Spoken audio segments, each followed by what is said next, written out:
Buenas tardes, jóvenes. Vamos a, eh, vamos a continuar con el ejemplo en el cual nos enfocamos en un reductor de velocidades. El reductor de velocidades es un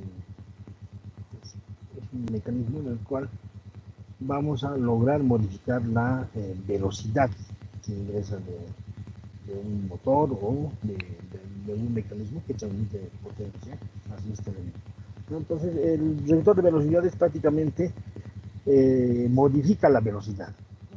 Puede haber reductores, ¿no? Que reducen, como su nombre indica, la velocidad, o podemos tener reductores que amplifican la velocidad. Bueno, las características con las cuales se designa un reductor de velocidades es el índice de transmisión y la potencia o el torque que podemos transmitir. Bueno, el reductor de velocidades es generalmente un conjunto fijo, es decir, vamos a introducir una velocidad determinada y esta no las modificará en un índice determinado, ¿no? Es decir, si el índice es de 0,5, ¿no? Eso quiere decir que va a reducir la velocidad al 50%. ¿No? Es decir, introducimos 1000 RPM al reductor, obtenemos a la salida 500 RPM, ¿no? Ese es el índice entonces del reductor de velocidades y es una de las características o especificaciones con las cuales se puede adquirir.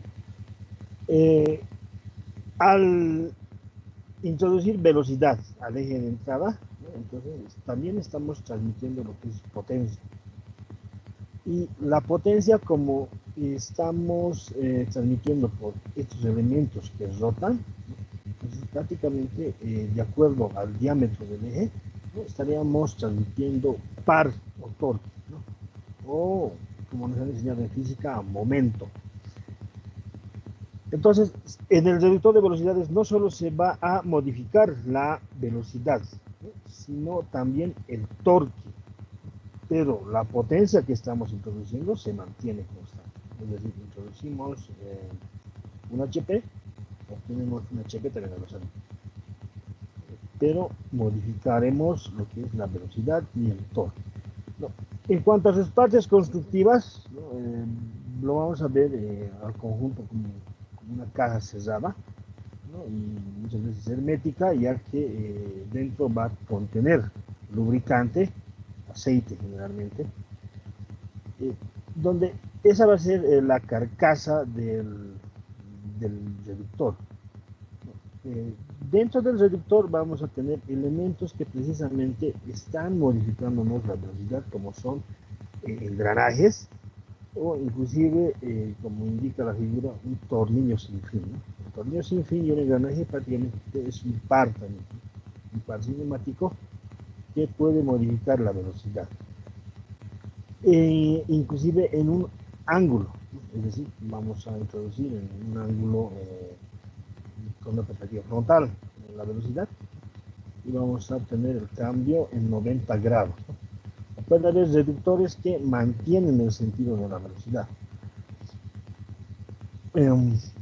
En los alojamientos o en las salidas donde tenemos los ejes, ¿no? Vamos a tener generalmente los rodamientos o bujes sobre los cuales gira los ejes que alojan a los engranajes, ¿no? O a los elementos que transmiten la potencia. En este caso puede ser el tornillo sin fin. Entonces vamos a tener rodamientos en esos puntos de apoyo.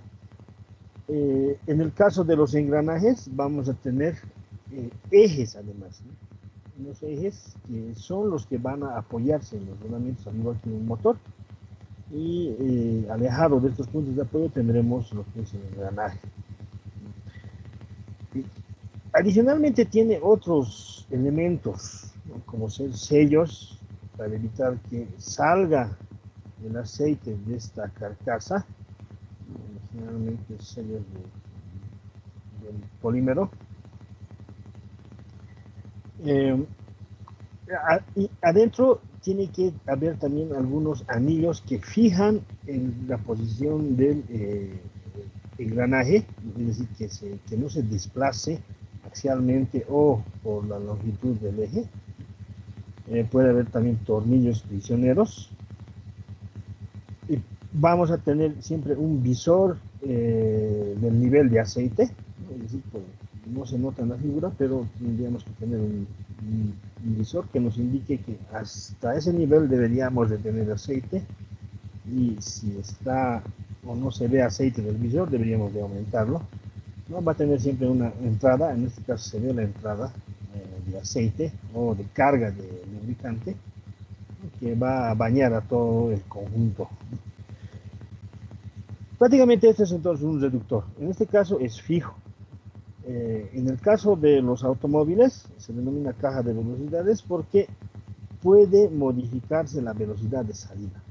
Es decir, adoptamos o introducimos al reductor o a la caja de velocidades una velocidad proveniente del motor de combustión interna y se modifica de acuerdo al requerimiento en la caja de velocidades, ¿no? Con el bastón de mando.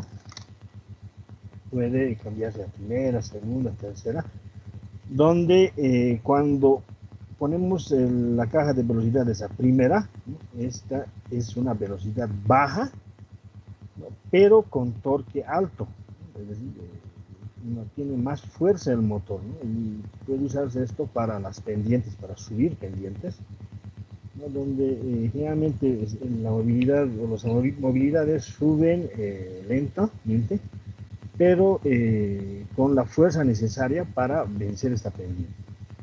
Cuando estamos en un terreno plano, llano, ¿no? Entonces podemos aumentar la velocidad, una caja cuarta, quinta, pero a desmedro de reducir el torque.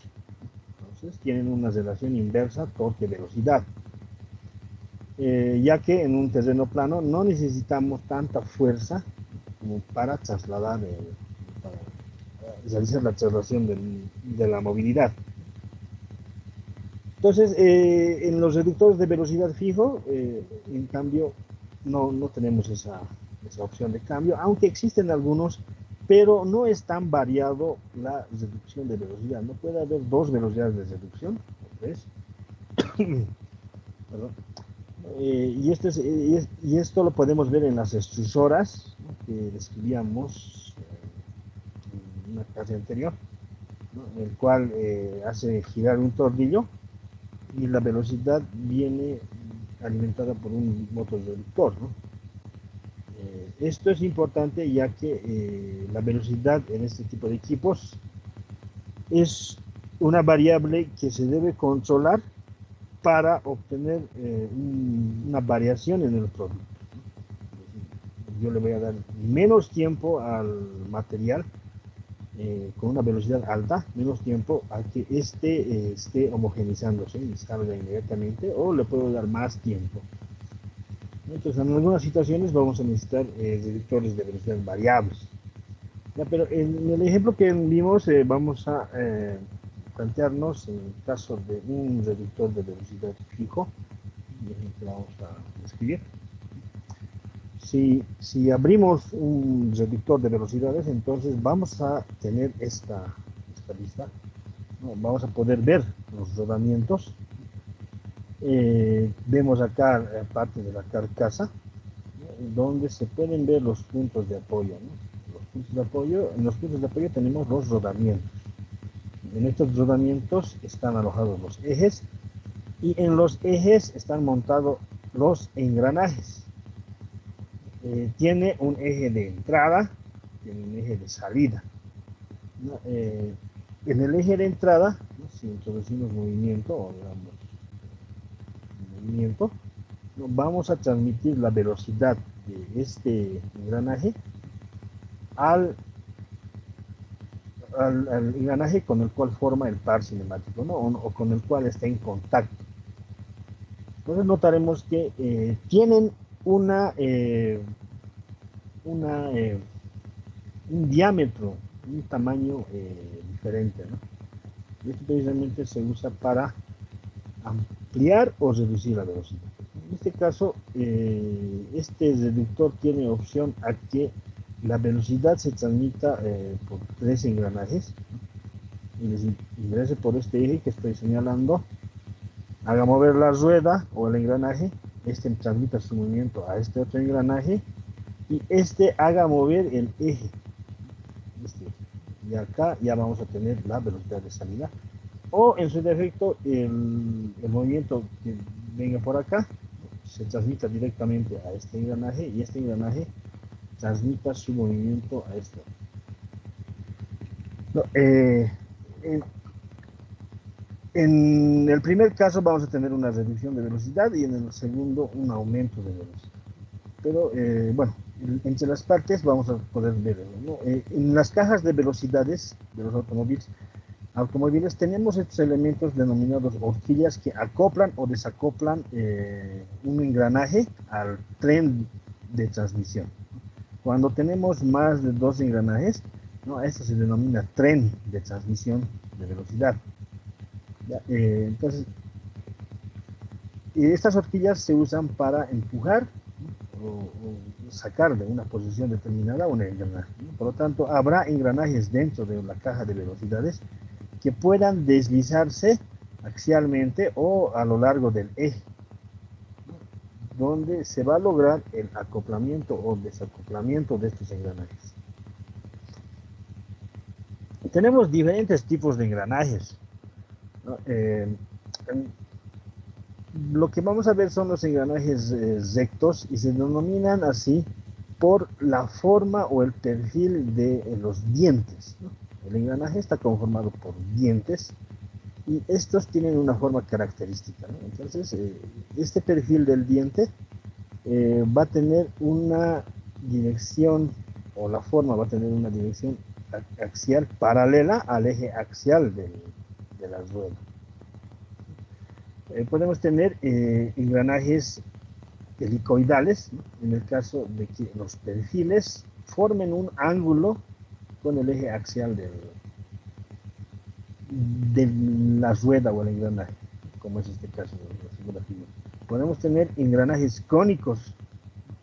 Entonces estos, si bien tienen un perfil que se asemeja al recto, pero están también formando un ángulo y precisamente como es en base, esta pieza es conformada en base a un sólido de revolución, no tiene una forma cónica, de ahí el nombre de engranaje cónico. En el caso de rodamientos, perdón, en el caso de engranajes, podemos tener de diferentes tipos, ¿no? Podemos tener, como hemos visto, engranajes que para reducir peso, ¿no?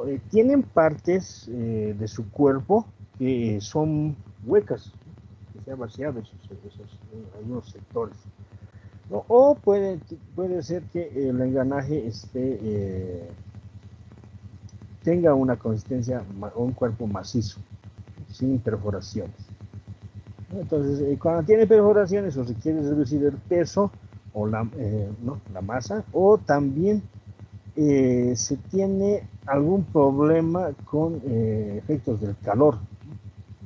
Y precisamente los huecos, ¿no? Van a trabajar como un aislante del calor, ¿no? Ya que los metales, como son buenos conductores del calor, ¿no? Si restringimos el área por el cual se va a conducir, ¿no? Estaríamos limitando el flujo de calor. Bueno, todos los engranajes van a tener estas partes, ¿no? Van a tener un cubo, que es una protuberancia cilíndrica que sirve para alojar al engranaje en el eje. Como los ejes son de sección circular generalmente, entonces va a tener esa forma interiormente y tiene acá una mosquita que se usa para fijar al chavetero y que este no rote o la rueda no rote respecto del eje. Generalmente al anillo, en este caso porque se nota claramente que se forma un anillo que está alojando a los dientes, ¿no? Se denomina corona, y a un diente, por ejemplo, se lo denomina así, diente de engranaje. A todo el conjunto se lo denominará rueda. Y cuando se trata de un engranaje que transmite su movimiento es de menor diámetro, lo transmite a un engranaje de mayor diámetro, no, generalmente se denomina como piñón y rueda. El piñón entonces va a ser el engranaje pequeño motriz y la rueda va a ser el engranaje de diámetro mayor que recibe el movimiento o el conducido.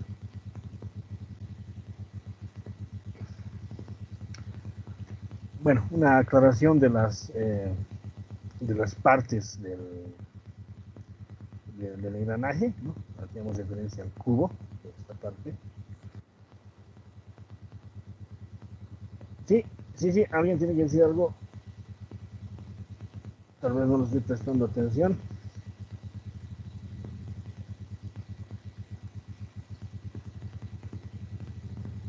Ya, vamos a terminar rápido.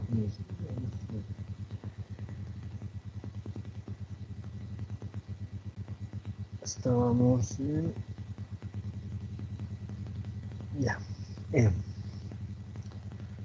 Entonces, hay diámetros, hay diferentes diámetros que se forman en la configuración de un engranaje. Eh, es respecto del centro de la rueda, ¿no? Podemos medir diferentes diámetros, ¿no? El diámetro que se está mostrando en esta figura es precisamente el diámetro primitivo. Tendríamos un diámetro exterior y un diámetro menor respecto de las dimensiones del diente, ¿no? O diámetro del base también, ¿no? El cual se usa precisamente como dato para determinar la relación de transmisión. Otra de las características de las ruedas también es el número de dientes que tiene una rueda. El número de dientes no se puede elegir alegremente si no tiene una relación con el diámetro. No sé, hay un procedimiento de cálculo. Tal vez lo han visto en la materia de tecnología. Hay un procedimiento para determinar su construcción, ¿no? Y precisamente en el sistema internacional se usa el módulo para realizar este cálculo. Y el módulo es correspondiente a una herramienta que va a tener el perfil, este perfil que tiene el engranaje, y con ese módulo se va a realizar el tallado, como se denomina la construcción de los engranajes en una máquina. En este caso puede ser una fresadora. Bueno, luego el diámetro del cubo, ¿no? Mucho va a tener que ver con dónde se va a montar. En este caso el eje. Entonces vamos a tener que analizar también o determinar el diámetro del eje y vamos a tener que darle el ajuste. Cuando se trata de la transmisión entonces entre engranajes, en este caso en la figura tenemos un engranaje o denominado cremallera, que podríamos verlo como un engranaje lineal, el cual si gira el engranaje inferior, esta cremallera se va a desplazar a la derecha o a la izquierda según sea el sentido de giro del engranaje, ¿no? Inferior. Pero lo que se quiere mostrar acá es que cuando se trata de transmisión de movimiento entre un engranaje y otro, ¿no? Este movimiento o esa potencia se transmite mediante los dientes. Y no son todos los dientes los que actúan a la vez, ¿no? Como vemos en la figura, ¿no? Estaríamos hablando de máximo 2 dientes que estuvieran transmitiendo en un instante la potencia, ¿no? Si el eje, o perdón, si el engranaje gira en sentido horario, ¿no? A la derecha, entonces la transmisión de movimiento va a iniciar en un punto o a una altura determinada del diente, ¿no? Y este punto de contacto entre el diente del engranaje y el diente, en este caso de la cremallera, va a ir desplazándose a medida que vaya rotando el engranaje. Y va a ir describiendo un movimiento lineal este punto. A ese punto se denomina precisamente la línea de contacto, y al ángulo que forma con el sistema de referencia que hayamos fijado en la rueda, se denomina ángulo de presión. Entonces, ese ángulo es característico en todos los engranajes.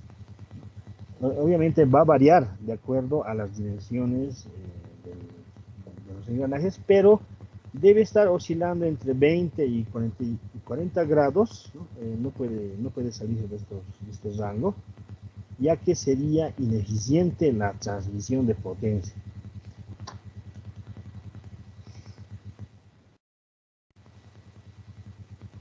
Bueno, entonces si aislamos un par cinemático, solamente dos engranajes, ¿no? Vamos a tener un eje. En este eje está montado un engranaje. En este caso la habíamos denominado piñón, ya que es el motriz y es de diámetro menor con respecto a la rueda a la cual transmite. Está transmitiendo a la rueda conducida, y este va a estar alojado en un eje, ¿no? También.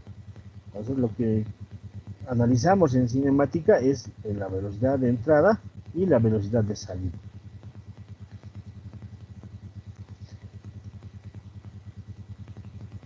En las relaciones de transmisión, entonces, va a ser igual a la relación entre los diámetros primitivos de los engranajes. Cuando vimos en un gráfico anterior, les indicaba, es un diámetro, aproximadamente un diámetro a media altura del diente. Ese es el diámetro primitivo. Y podríamos dividir estos dos diámetros y esa sería la relación de transmisión. Y esa relación de transmisión también va a ser igual a la relación entre el número de dientes de las dos ruedas. Pero esto es ya parte de la cinemática, ¿no? Pero es la manera en la cual tendríamos o podríamos determinar lo que es el índice de transmisión, ¿no? Les hablaba en la caja, en la descripción del reductor de velocidades, ¿no? Que una de sus características era el índice, ¿no? Entonces, la relación de transmisión de este par cinemático, si solo tuviéramos estos dos engranajes dentro de la caja de reducción, esta relación de transmisión vendría a ser el índice de este sistema o de este reductor de velocidad. Entonces, el reductor de velocidad va a tener un índice igual a la relación entre los diámetros o la relación entre sus número de dientes.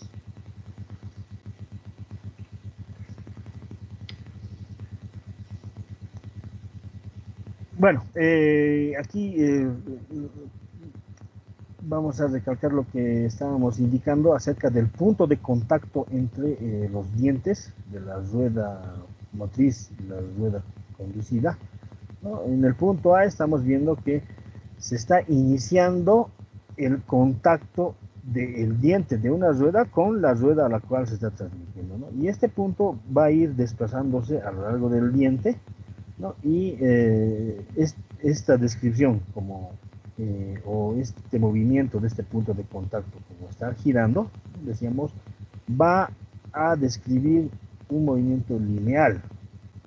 Y esto lo estamos denominando línea de presión y esto ángulo de presión, ¿no? Al ángulo que fija con la horizontal. Bien, ¿no? Acá tenemos la figura de las dos ruedas, ¿no? De cómo se está midiendo el ángulo de presión. Porque la transmisión, decíamos, se va a realizar de diente a diente. Bueno, el conjunto entonces de engranajes, ¿no? Puede haber más de dos, como el caso de los reductores de velocidad o las cajas de velocidad, ¿no? Entonces, a este conjunto se lo denomina, indicábamos, tren de engranajes, ¿no? Se denomina tren de engranaje simple, ¿no?, cuando tenemos la configuración que se está mostrando en la parte izquierda, ¿no?, donde tenemos a todos los ejes, ¿no?, de los cuales se está ingresando o tomando velocidad en un sentido, ¿no?, es decir, en un solo sentido de la caja de velocidades, ¿no? O podemos tener un tren compuesto donde tengamos varios ejes que ya no van a tener esa configuración, ¿no?, van a tener un desplazamiento. Entonces, el tren simple y el tren compuesto son maneras de realizar el diseño o el montaje de las cajas de reducción de velocidades, pero todos tienen una misma función, ¿no?, que es la de transmitir movimiento. Lo que va a depender del cual usemos, de lo que va a depender es de que las condiciones que se nos requiera en el equipo. No es posible que en un punto determinado necesitemos nosotros conectar un motor para hacer mover un mecanismo, pero nuestro mecanismo esté desplazado del eje que estamos con el cual estamos introduciendo movimiento mediante un motor, está desplazado a una determinada altura, ¿no?, o a una determinada distancia. Entonces, de acuerdo a esto usaremos una de estas dos configuraciones. Cuando se trata de trenes de transmisión, esta es la manera en la cual se modela.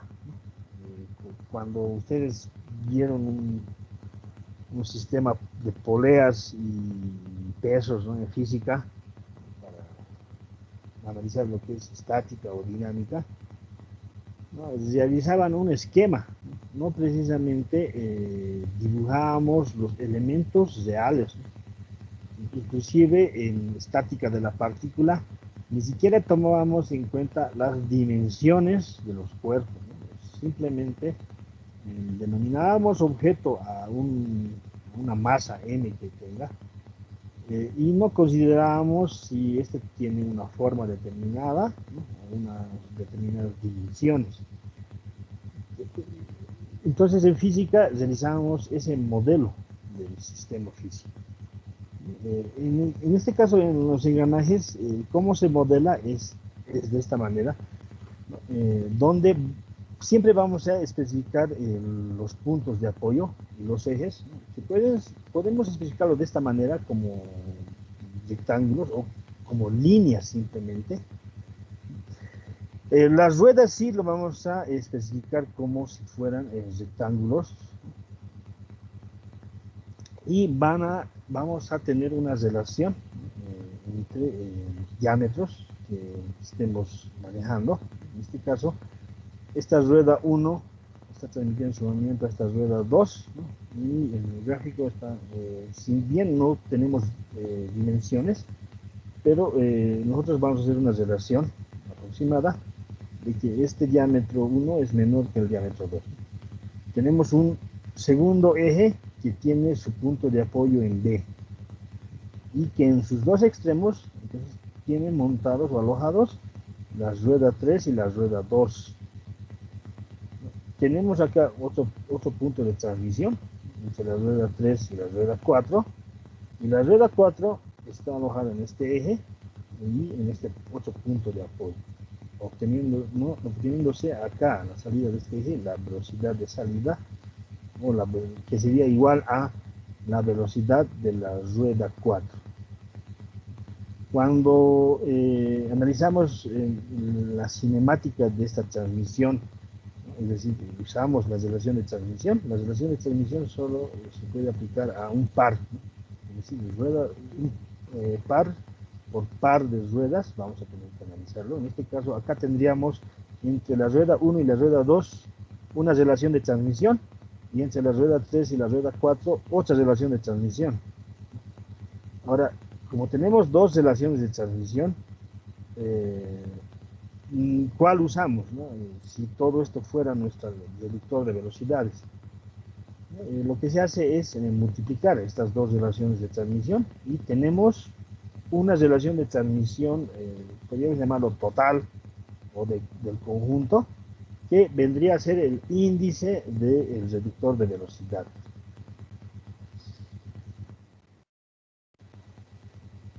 Bueno, como transmitimos potencia, entonces va a aparecer cargas sobre el engranaje, o sobre todos los engranajes que conformen en realidad el tren de transmisión. Y bueno, va a aparecer primeramente las cargas en los dientes, ¿no? Porque dijimos que estos son los elementos, o esta es la parte del engranaje, la cual está transmitiendo precisamente el movimiento. Entonces, este diente tiene que absorber las cargas producto de la potencia a transmitir. Entonces, acá tenemos una fuerza que podríamos descomponer en una dirección radial y en una dirección tangencial para facilitar el análisis. Esta carga va a tener una inclinación igual a la inclinación de la línea de presión, ¿no? Como habíamos visto, de la línea de contacto. Entonces vamos a tener esas dos cargas actuando en la periferia en realidad del engranaje, si analizamos el engranaje como un conjunto. Y por acciones de acción, estas cargas tienen que ser absorbidas por alguien, ¿no?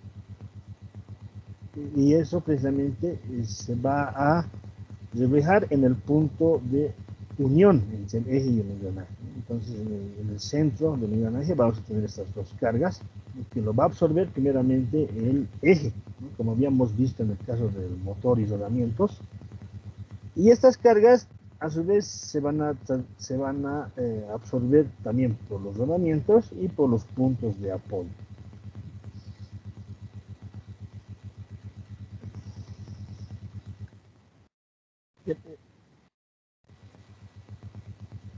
Vamos a quedar aquí, jóvenes, porque creo que tienen una actividad. Déjenme sacar una captura de la asistencia, por favor. Si hay alguna consulta, jóvenes.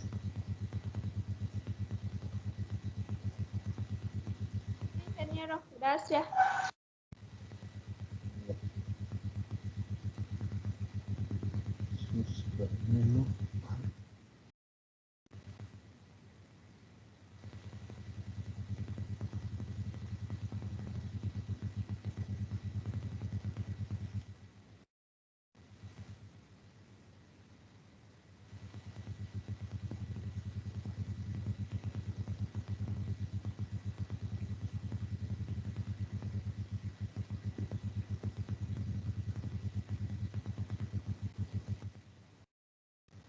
Listo, jóvenes, ya tomé la captura de la asistencia. En la próxima clase continuamos. Gracias, hasta luego.